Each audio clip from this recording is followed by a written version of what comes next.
enfocamos de otra perspectiva, pero hoy sí vamos a retomar nuestro estudio de Génesis con nuestro seguimiento habitual, y nos tocaría hoy el capítulo 24, ¿vale? En nuestra sesión número 27 de Génesis, 28 en total, si contamos la de la vez anterior, que fue un paréntesis sobre las enseñanzas de Abraham.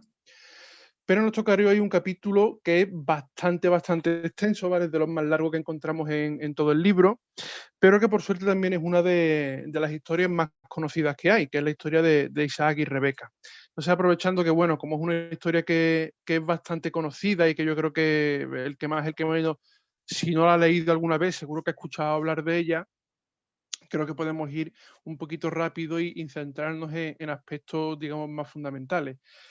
Me hubiera gustado poder estar ahí y estar en condiciones de hacerlo más amplio y quizás hacerlo incluso en 2 veces, pero bueno, si no ha podido ser, no ha podido ser, y si Dios quiere que la semana que viene pueda estar mejor y esté por allí, intentaré ampliar algunas cositas y ver algunos personajes del capítulo más en profundidad, pero por lo menos hoy vamos a intentar ver una visión general de este capítulo 24.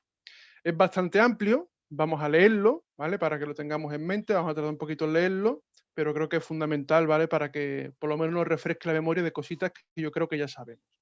Génesis capítulo 24. Y dice la palabra del Señor.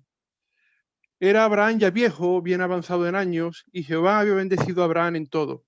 Y dijo Abraham a un criado suyo, el más viejo de su casa, que era el que gobernaba en todo lo que tenía: pon ahora tu mano debajo de mi muslo, y te juramentaré por Jehová, Dios de los cielos y Dios de la tierra, que no tomarás para mi hijo mujer de las hijas de los cananeos entre los cuales yo habito, sino que irás a mi tierra y a mi parentela, y tomarás mujer para mi hijo Isaac. El criado le respondió: quizá la mujer no querrá venir en pos de mí a esta tierra. ¿Volveré pues tu hijo a la tierra de donde saliste? Y Abraham le dijo: guárdate que no vuelvas a mi hijo allá. Jehová, Dios de los cielos, que me tomó de la casa de mi padre y de la tierra de mi parentela, y me habló y me juró diciendo: a tu descendencia daré esta tierra, él enviará su ángel delante de ti, y tú traerás de allá mujer para mi hijo. Y si la mujer no quisiere venir en pos de ti, serás libre de este mi juramento, solamente que no vuelvas allá a mi hijo. Entonces el criado puso su mano debajo del muslo de Abraham su señor, y le juró sobre este negocio. Y el criado tomó 10 camellos de los camellos de su señor, y se fue tomando toda clase de regalos escogidos de su señor. Y puesto en camino, llegó a Mesopotamia, a la ciudad de Nacor. E hizo arrodillar a los camellos fuera de la ciudad junto a un pozo de agua, a la hora de la tarde, la hora en que salen las doncellas por agua. Y dijo: oh Jehová, Dios de mi señor Abraham, dame, te ruego, el tener hoy buen encuentro y haz misericordia con mi señor Abraham. He aquí yo estoy junto a la fuente de agua, y las hijas de los varones de esta ciudad salen por agua. Sea pues que la doncella, quien yo dijere: baja tu cántaro, te ruego para que yo beba, y ella respondiere: bebe, y también daré de beber a tus camellos, que sea esta la que tú has destinado para tu siervo Isaac. Y en esto conoceré que habrás hecho misericordia con mi señor. Y aconteció que antes que él acabase de hablar, he aquí Rebeca, que había nacido a Betuel, hijo de Milca, mujer de Nacor, hermano de Abraham, la cual salía con su cántaro sobre su hombro. Y la doncella era de aspecto muy hermoso, virgen, a la que varón no había conocido, la cual descendió a la fuente y llenó su cántaro y se volvía. Entonces el criado corrió hacia ella y dijo: te ruego que me dejes beber un poco de agua de tu cántaro. Ella respondió: bebe, señor mío. Y se dio prisa a bajar su cántaro sobre su mano y le dio a beber. Y cuando acabó de darle de beber, dijo: también para tus camellos sacaré agua hasta que acaben de beber. Y se dio prisa y vació su cántaro en la pila y corrió otra vez al pozo para sacar agua, y sacó para todos sus camellos. El hombre estaba maravillado de ella, callando para saber si Jehová había prosperado su viaje o no. Y cuando los camellos acabaron de beber, les dio el hombre un pendiente de oro que pesaba medio siclo, y 2 brazaletes que pesaban 10. Y dijo: ¿de quién eres hija? Te ruego que me digas: ¿hay en casa de tu padre lugar donde posemos? Y ella respondió: soy hija de Betuel, hijo de Milca, el cual ella dio a luz a Nacor. Y añadió: también hay en nuestra casa paja y mucho forraje y lugar para posar. El hombre entonces se inclinó y adoró a Jehová, y dijo: bendito de Jehová, Dios de mi amo Abraham, que no apartó de mi amo su misericordia y su verdad, guiándome Jehová en el camino a casa de los hermanos de mi amo. Y la doncella corrió e hizo saber en casa de su madre estas cosas. Y Rebeca tenía un hermano que se llamaba Labán, el cual corrió afuera hacia el hombre a la fuente. Y cuando vio el pendiente y los brazaletes de las manos de su hermana que decía, así me habló aquel hombre, vino a él y he aquí que estaba con los camellos junto a la fuente, y le dijo, bendito de Jehová, ¿por qué estás fuera? He preparado la casa y el lugar para los camellos. Entonces el hombre vino a casa y Labán desató los camellos y les dio paja y forraje y agua para lavar los pies de él y los pies de los hombres que con él venían. Y le pusieron delante qué comer, mas él dijo, no comeré hasta que haya dicho mi mensaje. Y él le dijo, habla. Entonces dijo, yo soy criado de Abraham, y Jehová ha bendecido mucho a mi amo, y él se ha engrandecido y le ha dado ovejas y vacas, plata y oro, siervos y siervas, camellos y asnos. Y Sara, mujer de mi amo, dio a luz en su vejez un hijo a mi señor, quien le ha dado a él todo cuanto tiene. Y mi amo me hizo jurar diciendo, no tomarás para mi hijo mujer de entre las hijas de los cananeos.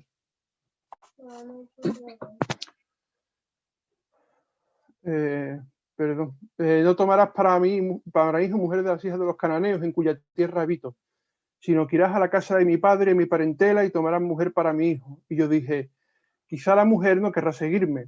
Entonces él me respondió, Jehová, en cuya presencia he andado, enviará su ángel contigo y prosperará tu camino, y tomarás para mi hijo mujer de mi familia y de la casa de mi padre. Entonces serás libre de mi juramento cuando haya llegado a mi familia, y si no te la diere, serás libre de mi juramento. Llegué pues hoy a la fuente y dije, Jehová, Dios de mi señor Abraham, si tú prosperas ahora mi camino por el cual ando, he aquí yo estoy junto a la fuente de agua.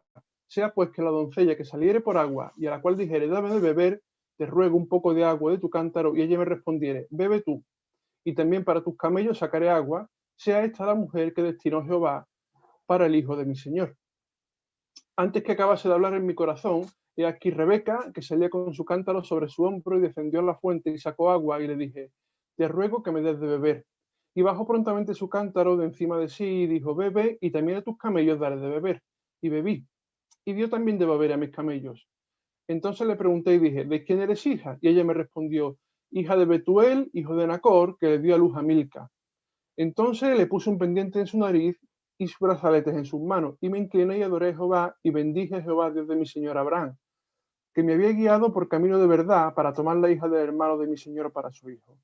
Ahora pues, si vosotros hacéis misericordia y verdad con mi señor, declarádmelo, y si no, declarádmelo, y miré a la diestra o a la siniestra. Entonces Labán y Betuel respondieron y dijeron, de Jehová ha salido esto, no podemos hablarte malo ni bueno. He aquí Rebeca delante de ti, tómala y vete, y sea mujer del hijo de tu señor, como lo ha dicho Jehová. Cuando el criado de Abraham oyó sus palabras, se inclinó en tierra ante Jehová. Y sacó el criado alhajas de plata y alhajas de oro y vestidos, y dio a Rebeca, y también dio cosas preciosas a su hermano y a su madre.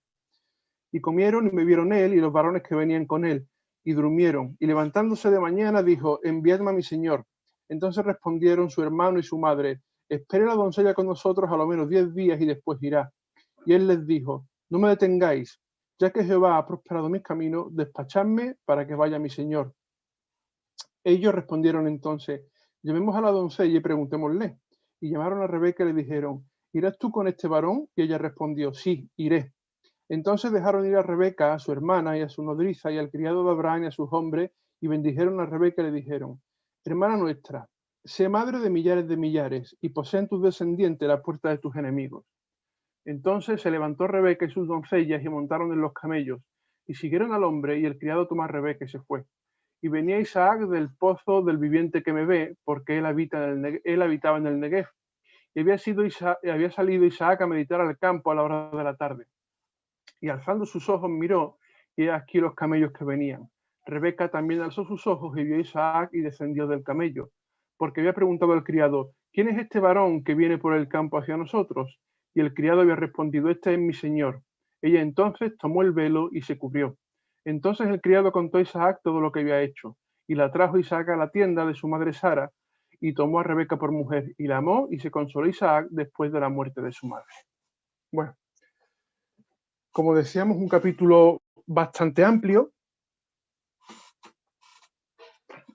pero si nos fijamos, veremos que es significativo que parece que el capítulo repite muchas veces las mismas cosas, ¿vale? De hecho, usa palabras textuales que va repitiendo durante el relato varias veces y parece que se cuenta la misma historia varias veces, lo cual alarga el capítulo. Pero sinceramente creo que es una manera que tiene la palabra de hacer énfasis y de ver que la mano de Dios está detrás de todo y que todo se va cumpliendo al milímetro y al detalle, ¿vale? Por eso creo que se repiten tantas veces las mismas palabras y las mismas fórmulas hasta que llega un punto que parece que puede ser cansino y repetitivo el que se te haya contado cómo Eliezer conoce a Rebeca 3 veces durante el capítulo, ¿vale? Pero bueno, antes de meternos en materia, vamos con este capítulo 24, que ya hace un par de semanas hablábamos sobre el cambio de tercio, sobre cómo vamos a ir abandonando los personajes que conocemos en la historia, cómo vamos a ir metiendo personajes nuevos.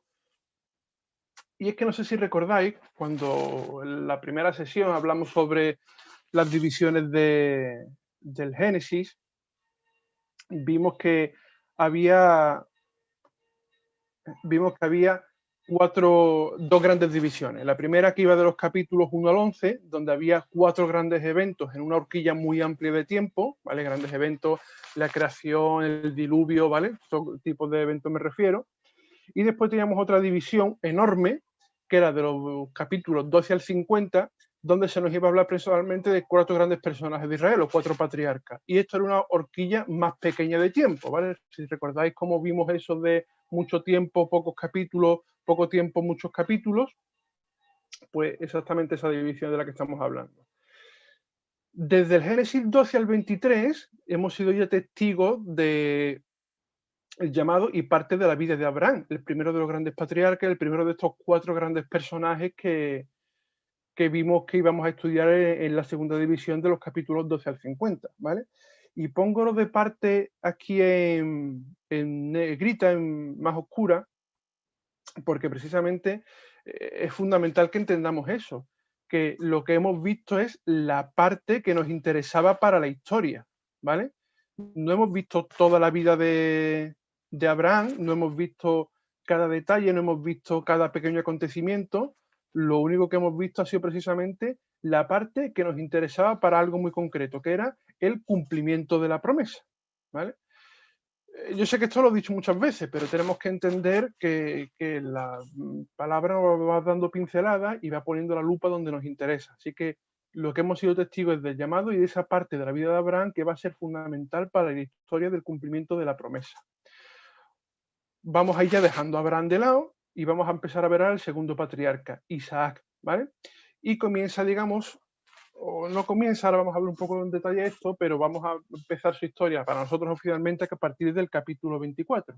Eso sí, la historia de Isaac va a ser bastante más breve, apenas va a ocupar unos 3 capítulos, ¿vale? En comparación con todo lo que hemos visto de Abraham desde el capítulo 12 hasta el capítulo 23, vamos a ver que lo que se nos cuenta de Isaac, aunque ya lo hemos visto en ocasiones anteriores, pero va a ser prácticamente hasta el capítulo 27 e incluso vamos a ver que se intercalan otras historias junto con la suya, ¿vale?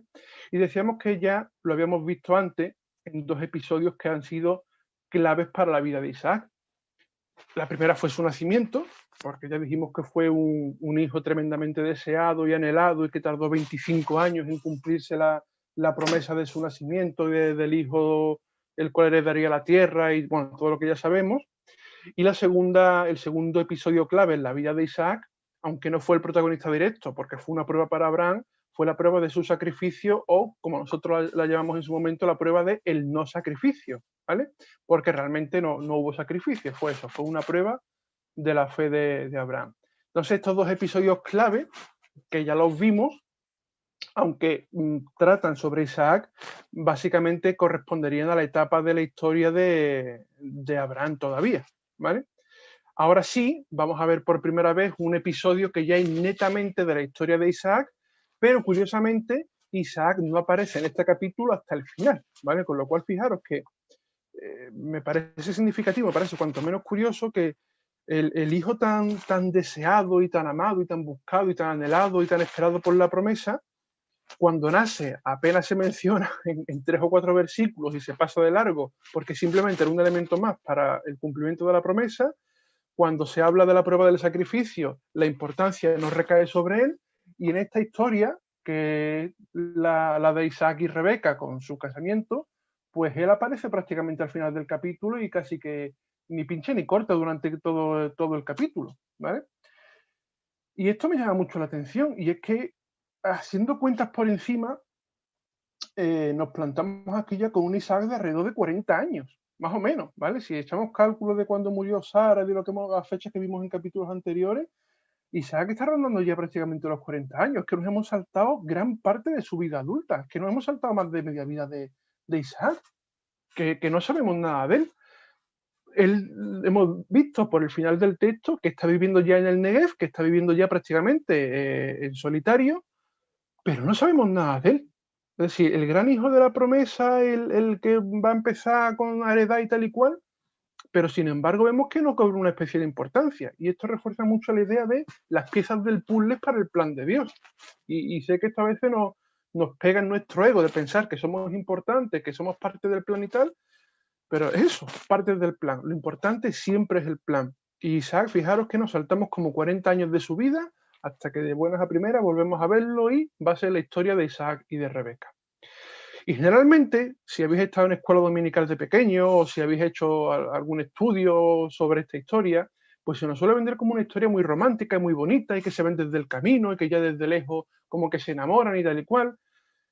Pero para mí esto no es una historia romántica o no netamente romántica, ¿vale? Sí, que puede ser muy bonita, que como Dios provee y tal y cual, pero para mí la importancia aquí está en la pureza del linaje, en el plan de Dios, ¿vale? Tenemos que pensar que de esta línea, de este linaje, van a ser el Mesías. ¿Recordáis cuando Dios reconviene a Abimelech y le dijo, como toques a Sara, acabaré con tu casa y tal y cual, y yo te he protegido para que no la toques? Y dijimos, ¿por qué tanta importancia puso Dios en que Abimelech no tocara a Sara? Precisamente para que no hubiera duda ninguna de la pureza del linaje y de que el nacimiento de Isaac sería por parte de Abraham con intervención divina. Y aquí pues estamos un poco en lo mismo, ¿vale?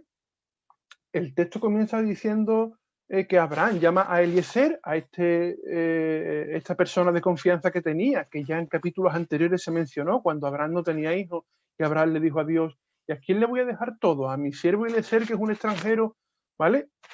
Está llamando a la persona de mayor confianza que tiene, a su mano derecha, por decirlo de alguna manera. Y a él le encarga que le busque una mujer, pero le dice que no sea de los cananeos, la tierra en la que habito. Y llevaba un montón de años habitando en Canaán, ¿vale? Sabemos que llevaba un montón de años como extranjero y peregrino en la tierra, tan solo tenía como pertenencia esta cueva que compró para enterrar a Sara, es lo único que tiene de momento en propiedad, que ha adquirido legalmente, pero él está viviendo como extranjero.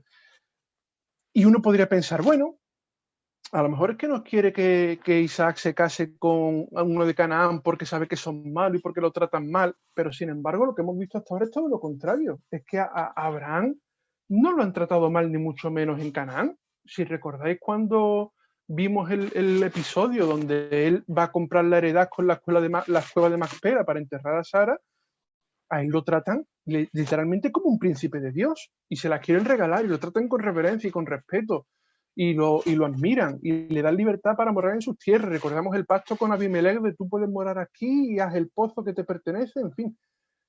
No lo han tratado mal ni mucho menos. De hecho, ha prosperado una barbaridad, ¿vale? Lo que vemos en el texto es un Abraham tremendamente rico y desde el principio de este capítulo lo que se nos dice es que Abraham había prosperado en gran manera y que era rico en plata, en oro, en personas a su cargo, en ganado, incluso Eliezer, perdón, cuando llega a la tierra de sus parientes, lo que les dice es mi siervo, mi señor Abraham ha sido grandemente prosperado y tiene tal y tiene cual, hace un poco una enumeración, ¿vale? Pero fijaros que dice el versículo 1 que Jehová había bendecido a Abraham en todo. Y ya en todo es en todo porque ya incluso el gran anhelo de Abraham, que era el nacimiento de Isaac, también se había producido. Es decir, Abraham ya no tenía prácticamente ninguna queja en cuanto a las bendiciones que había recibido de Dios. Y todas estas bendiciones, repito, habían sido en Canaán. O sea, que ni mucho menos lo habían tratado mal.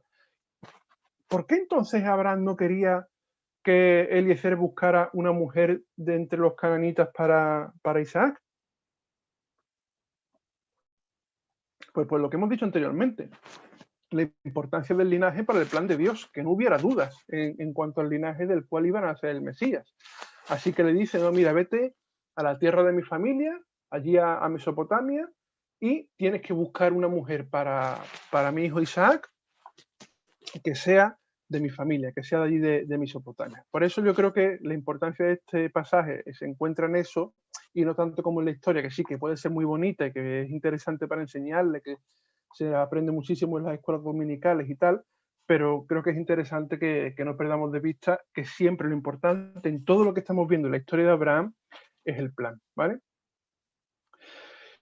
Y es fundamental entender que aunque la decisión de esto la toma Abraham, porque es claramente Abraham el que llama a su siervo y le dice, pon la mano aquí sobre una forma de juramentar, ¿no? Y júrame que vas a hacer esto y que la vas a buscar y que la tienes que traer.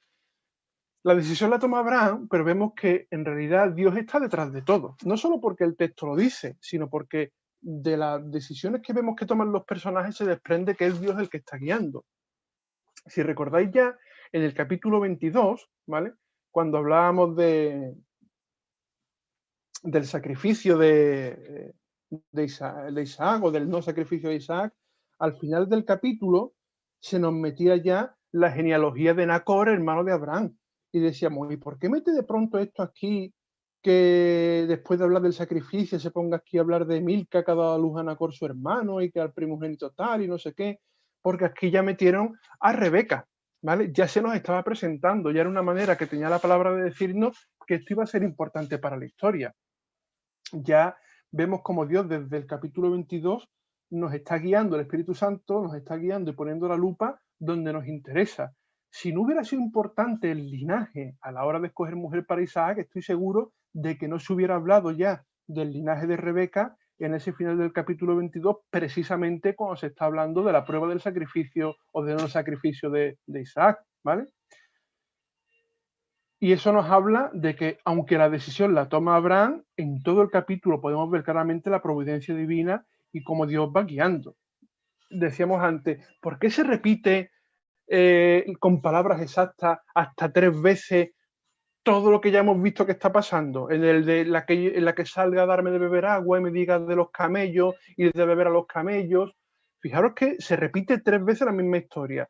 Una, cuando Eliezer está orando con Dios, otra cuando viene Rebeca y cumple lo que ha dicho, y otra cuando llega Rebeca y le cuenta a los hermanos lo que ha pasado, y después, una vez más, cuando llega Eliezer a casa de Rebeca y vuelve a contar todo con pelos y señales, repitiendo hasta las mismas palabras, ¿vale? Y a mí eso me habla de la providencia divina, de que hasta el último detalle se cumplió todo como Eliezer había propuesto en su corazón y había pedido delante de Dios, para que no quedara ningún lugar a duda de que esto, oye, mira, ha sido casualidad. Es que casualidad que ha salido justo una que es nieta del hermano de Abraham, que es de su casa, de su parentela, de su descendencia, aunque ya estamos hablando de, si no me equivoco, de primos segundos o algo así en cuanto a Rebeca e Isaac. Me lié un poco con los parentelas, pero creo que por ahí están los tiros. ¿Vale? Y lo que deja claro el texto es que no puede ser casualidad, es que hasta el último detalle se cumple. De hecho, hay un detalle que me llama la atención en la manera en la que se cuenta el texto, y es que dice que aún no había Eliezer terminado de hablar estas palabras en su corazón cuando apareció Rebeca y cumplió justo lo que había pedido. Y que diga que fue en su corazón significa que estaba orando en voz baja, no estaba orando en voz alta, porque alguno podría pensar, claro, Rebeca estaba por allí escuchando, vio que este tío era pudiente, que llevaba camellos, que llevaba siervos, que llevaba cofres con alhajas y tal, y intentó a lo mejor aparentar. Y no es posible eso porque lo que nos dice el texto es que Eliezer habló en su corazón delante de Dios. Es decir, nadie más que Dios escuchó las palabras de Eliezer.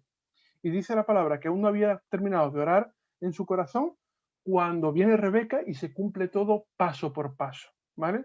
La providencia divina. Ahora bien, la decisión la toma Abraham, ¿vale? Y aunque vemos que Dios está detrás de todo, es importante que tengamos aquí en cuenta y es fundamental que entendamos la importancia de la toma de las decisiones. No solo ya en este caso que nos ocupa, sino en general en nuestra vida. Y esto es algo que he ido mencionando de vez en cuando mientras hemos ido aprendiendo sobre Abraham, porque a mí personalmente la historia de Abraham me está enseñando mucho a eso, a cómo nos influyen las decisiones que tomamos, ¿vale? Con quién te casas, evidentemente, hablando del texto que nos ocupa, es una decisión personal, fundamental, pero es una decisión personal, ¿vale? El contexto bíblico, en cuanto a la historia y en cuanto a las costumbres de la época, es muy diferente a nuestro contexto actual. No podemos entender el matrimonio bíblico igual que lo que entendemos hoy en día. Y vemos que en la Biblia había matrimonios que prácticamente eran concertados, pero sin embargo vemos que Dios estaba detrás de esto, ¿vale? Y eso no podemos perderlo de vista. Hoy en día, con quién te casas es una decisión personal, ¿vale? Y creo que extrapolar, en el caso que nos ocupa, la historia de Isaac y Rebeca a nuestros tiempos y pensar que puede ocurrir igual, puede inducirnos a error. ¿Que Dios puede actuar así? Evidentemente puede actuar así, pero en definitiva es una decisión personal, ¿vale?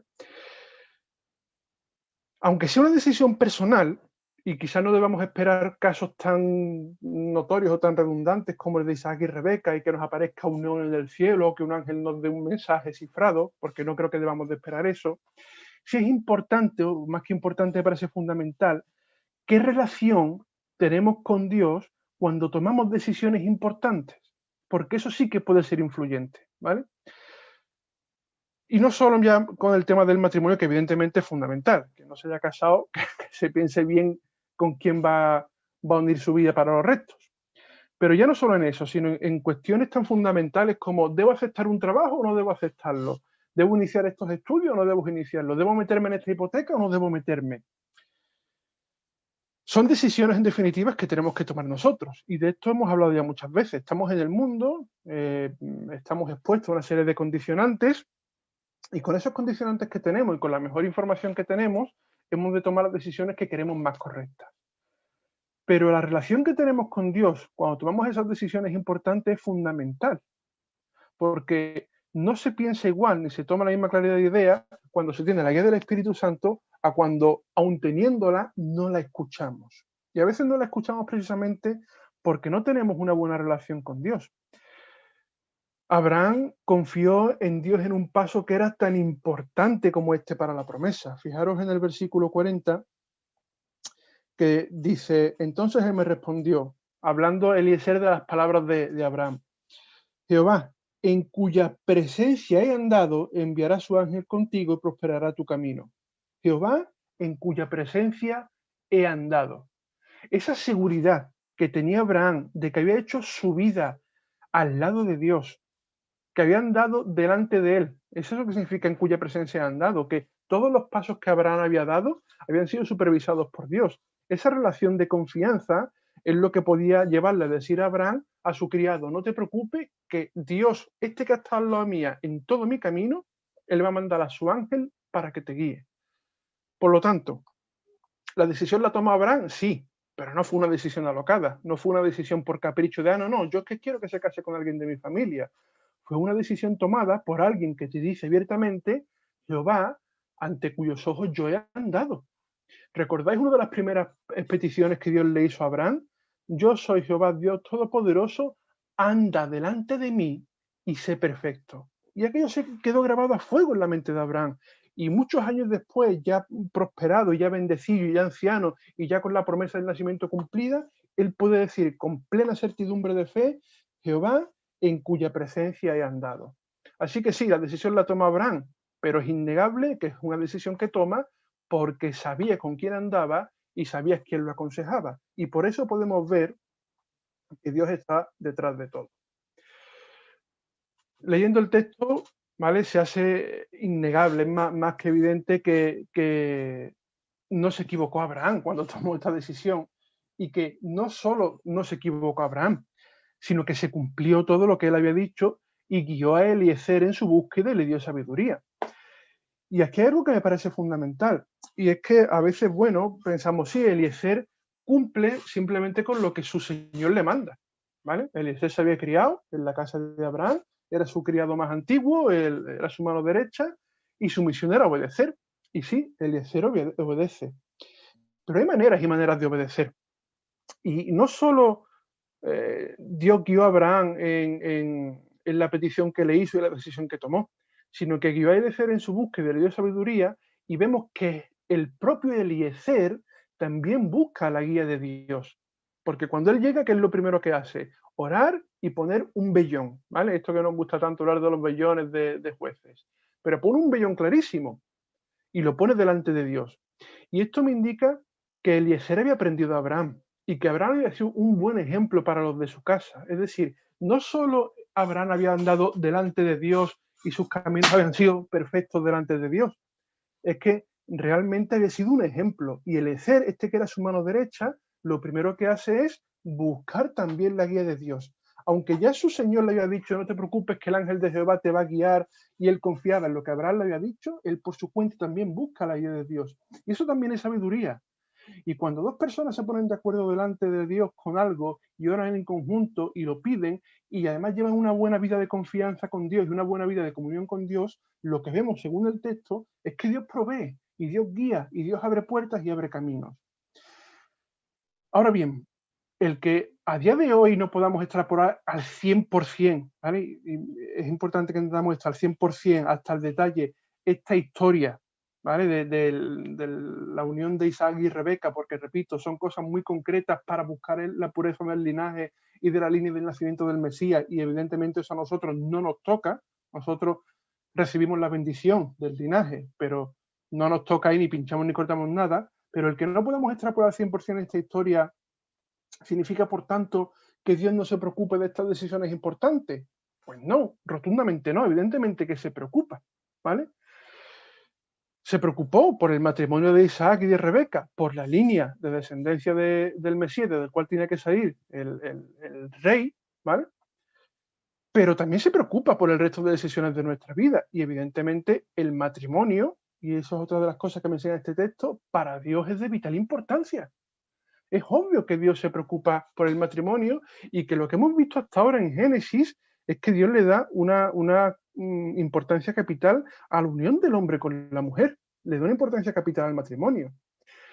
Si hacemos un poco de memoria de lo que hemos visto hasta ahora, a grandes rasgos porque hemos visto muchas cosas, ¿vale?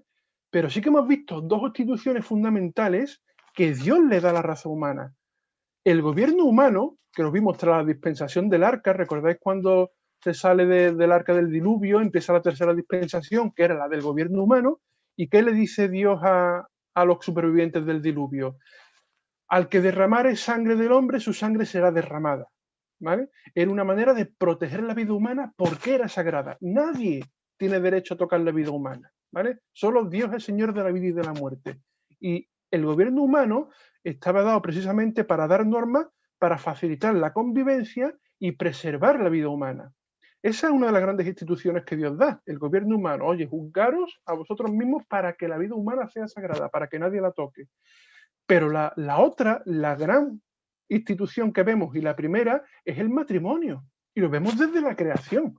Y le pese a quien le pese, y decir esto hoy en día ya, por desgracia, suena reaccionario, pero le pese a quien le pese, la preservación de la vida humana y el matrimonio y la familia como sostén de la sociedad son pilares fundamentales. Y si miramos un poco lo que nos rodea hoy en día, veremos que por desgracia casi todo va encaminado a dinamitar estos dos pilares, a romper la familia, a tergiversar el significado de la palabra matrimonio, a intentar romper la unión sagrada entre el hombre y la mujer que Dios ha establecido, a quitarle valor a la vida humana, a pensar que hay vidas que son prescindibles, a pensar que puede haber vidas que son llamadas daños colaterales, a leyes que favorecen la eutanasia.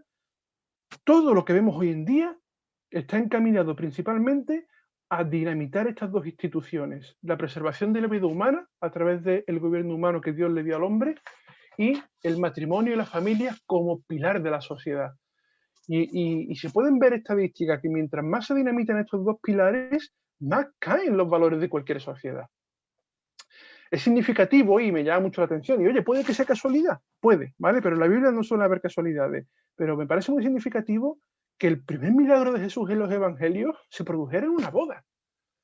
Es más, incluso aunque no se hubiera producido ese milagro, me parece significativo que Jesús estuviera allí en una boda, dignificándola, santificándola, demostrando que estaba complaciéndose con lo que estaba ocurriendo, porque el que el hombre se una a su mujer es una institución sagrada que Dios ha establecido, un pilar fundamental de la sociedad. Así que, por supuesto que Dios se preocupa de estas decisiones y que es evidente que esto es una decisión que trasciende más allá del caso de Isaac, que en el caso de Isaac es obvio, como hemos visto, que era por el tema de la promesa, ¿vale? Pero que es evidente que este tipo de decisiones son fundamentales y que cuando tomemos este tipo de decisiones en nuestra vida, tenemos que saber si estamos andando o no estamos andando conforme a lo que Dios quiere.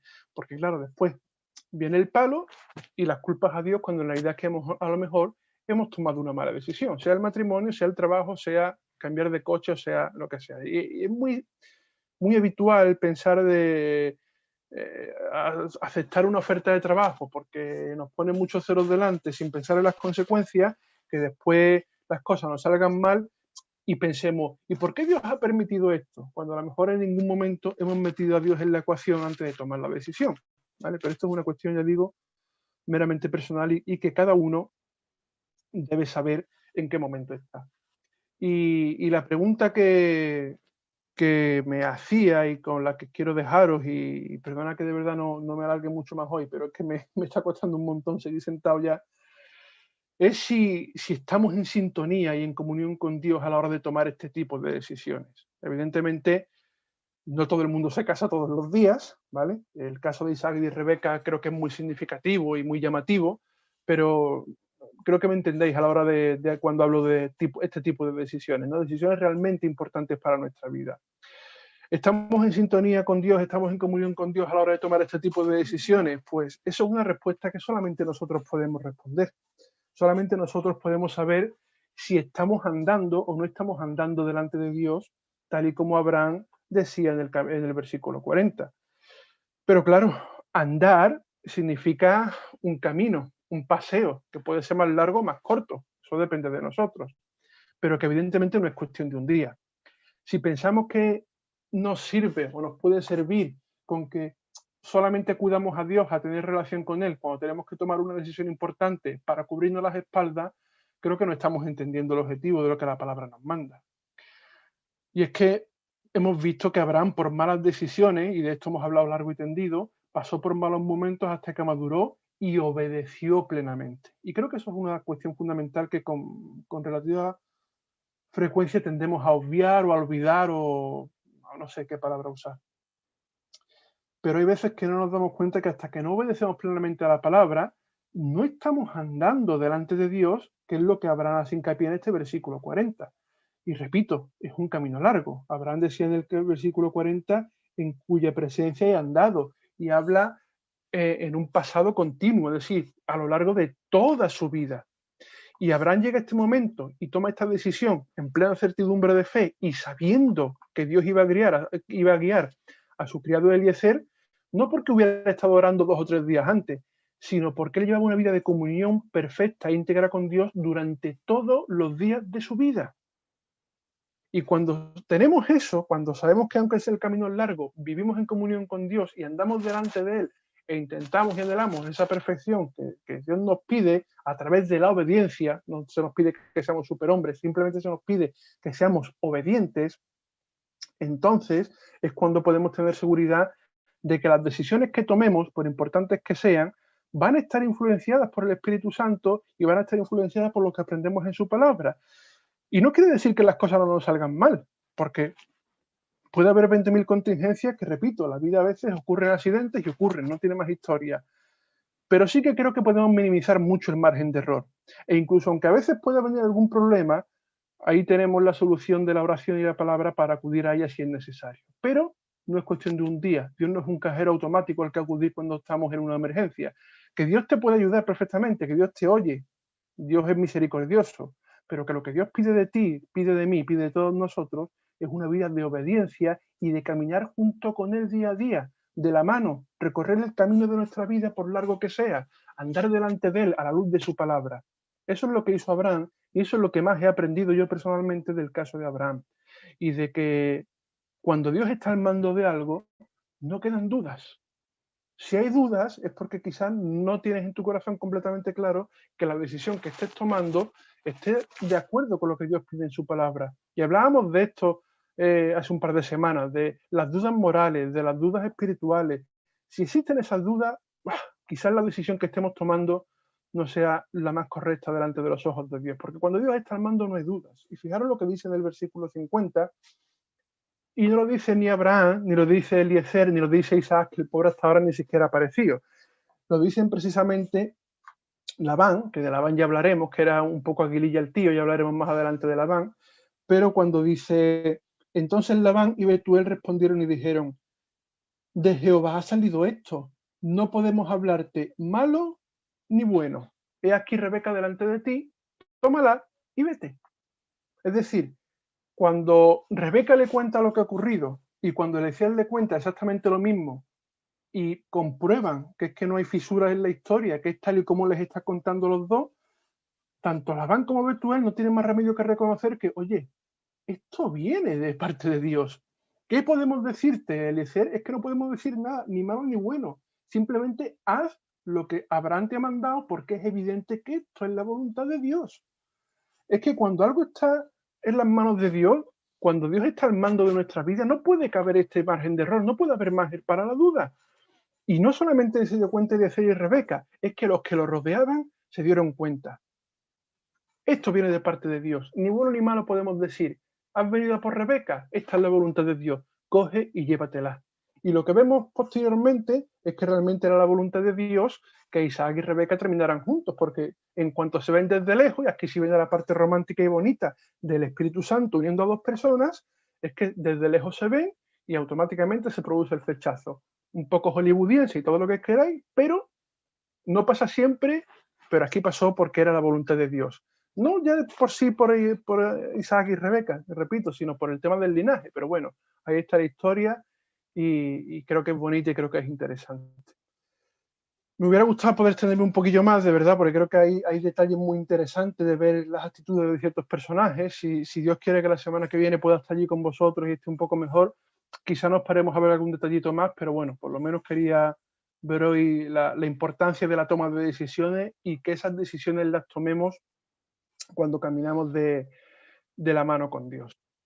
Así que, bueno, por mi parte, poco más que añadir. Siento que hoy haya sido un poco más breve de lo normal, pero las circunstancias son las que son y afortunadamente, gracias a Dios, que tenemos estos medios por lo menos para poder mantener comunión, aunque sea en la distancia. Un saludo para todos, muchas gracias por este tiempo y muchas bendiciones.